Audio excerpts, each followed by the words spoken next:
एक पंडित जी थे। वे रोज घर घर जाकर भागवत गीता का पाठ करते थे। एक दिन उन्हें एक चोर ने पकड़ लिया और कहा, तेरे पास जो कुछ भी है मुझे दे दो। तब पंडित जी बोले कि बेटा, मेरे पास कुछ भी नहीं है। तुम एक काम करना, मैं यहीं पड़ोस के घर में जाकर भागवत गीता का पाठ करता हूँ। वो यजमान बहुत दानी लोग हैं। जब मैं कथा सुना रहा हूँगा तुम उनके घर में जाकर चोरी कर लेना। चोर मान गया।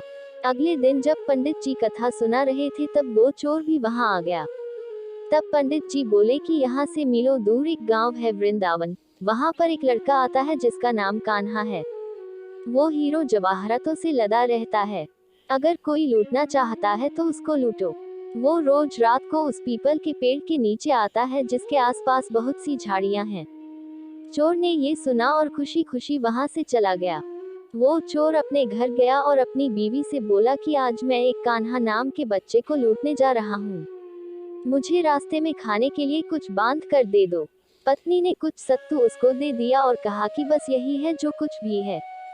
चोर वहां से ये संकल्प लेकर चला कि अब तो मैं उस कान्हा को लूट के ही आऊंगा। वो पैदल टूटे चप्पल में ही वहां से चल पड़ा। रास्ते में कान्हा का नाम लेते हुए वो अगले दिन शाम को वहां पहुंचा, जो जगह उसे पंडित जी ने बताई थी। अब वहां पहुंचकर उसने सोचा कि अगर मैं यही सामने खड़ा हो गया तो बच्चा मुझे देखकर भाग जाएगा, तो मेरा यहाँ आना बेकार हो जाएगा।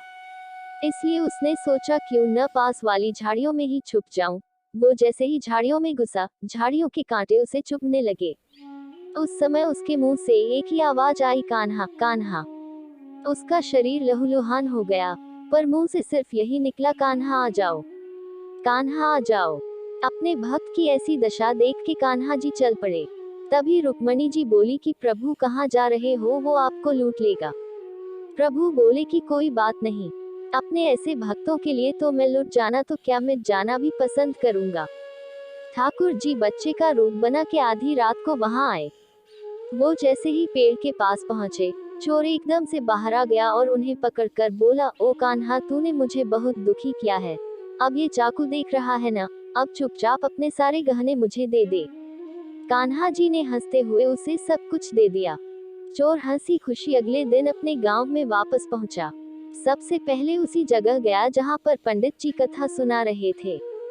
जितने भी गहने वो चोरी करके लाया था, उनका आधा उसने पंडित जी के चरणों में रख दिया। जब पंडित जी ने पूछा कि ये क्या है, तब उसने कहा, आपने ही मुझे उस कान्हा का पता दिया था, मैं उसको लूट के आया हूँ और ये आपका हिस्सा है। पंडित जी ने सुना तो यकीन ही नहीं हुआ। वे बोले कि मैं इतने सालों से पंडिताई कर रहा हूँ, वो मुझे आज तक नहीं मिला। तुझ जैसे पापी को कान्हा कहाँ से मिल सकता है। चोर के बार बार कहने पर पंडित जी बोले कि चल, मैं भी चलता हूँ तेरे साथ वहाँ पर। मुझे भी दिखा कि कान्हा कैसा दिखता है, और वो दोनों चल दिए। चोर ने पंडित जी को कहा कि आओ मेरे साथ यहाँ पे छुप जाओ।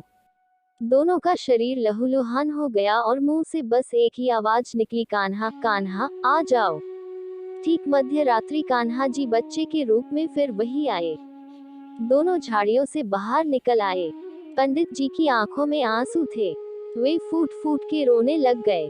चोर के चरणों में गिर गए और बोले कि हम जिसे आज तक देखने के लिए तरसते रहे, जो आज तक लोगों को लूटता आया है, तुमने उसे ही लूट लिया। तुम धन्य हो।